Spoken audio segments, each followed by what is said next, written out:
ngayon. Ang sinasabi nga lamang po, may lunas. Ano ang lunas? Ulitin po natin. Aminin po natin sa harapan ng Diyos at tayo makasalanan. Talikuran po natin ating kasalanan. At pagkatapos po, papasukin po natin, paghariin po natin si Jesus sa ating puso, sa ating buhay. Siya maghari sa ating buhay. At kung gagawin po natin iyon, sabi nga po sa John 1:12, ang lahat ng tumanggap at nanampalataya kanino kay Jesus ay pinagkalooban ng karapatang maging anak ng Diyos. At kung magkagayon, mararanasan po natin ang ipinangako po ng Diyos, buhay na walang hanggan. Lugar ay nananatili liwanag, lugar ng kapayapaan, lugar ng kaaliwan, at lugar na liwanag, sapagkat ang nagbibigay po ng liwanag doon ay walang iba kundi si Jesus. Samantala sa kabilang lugar po, sa kabilang buhay po, lugar ng kadiliman, lugar ng apoy, lugar ng uod, lugar ng pagdurusa, walang katapusang pagdurusa sa lugar na iyon. Kaya mga giliw na tagapakinig, kumusta na po kayo? Nawa po ay ang mensahe po ni God po nito. Ang dakilang pag-ibig ni God nito ay inyo pong tanggapin at hanggat maaari ay maranasan nyo po.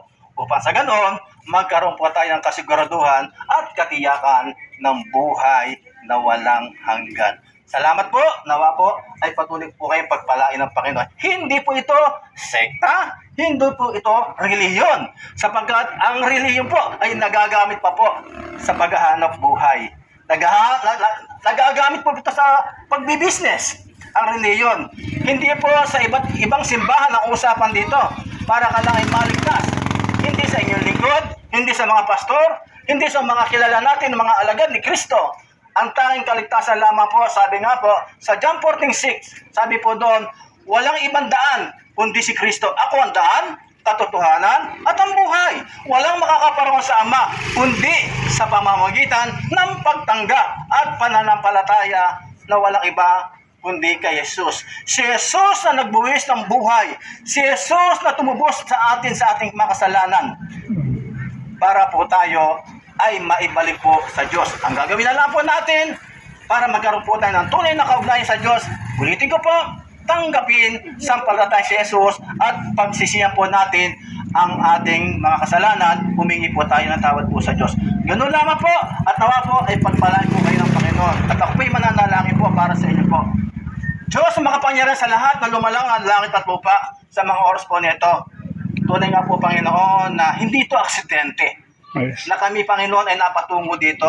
Hindi aksidente kung bakit sila nakapanginig po ngayon. Niloob mo po ito. Sapagkat ibig mo po maranasan ng mga tao po dito ang iyong dakilang pag-ibig.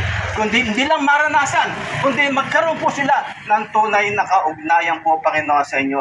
Hindi lang tunay na kaugnayan, kundi maranasan nila po ang pag-asa, ang pangako mo po na katiyakan ng buhay na walang hanggan. Pagpapalain po, Panginoon, ang mga nakapagdito, nawa ito po ay timimo po sa kanilang puso po, Panginoon.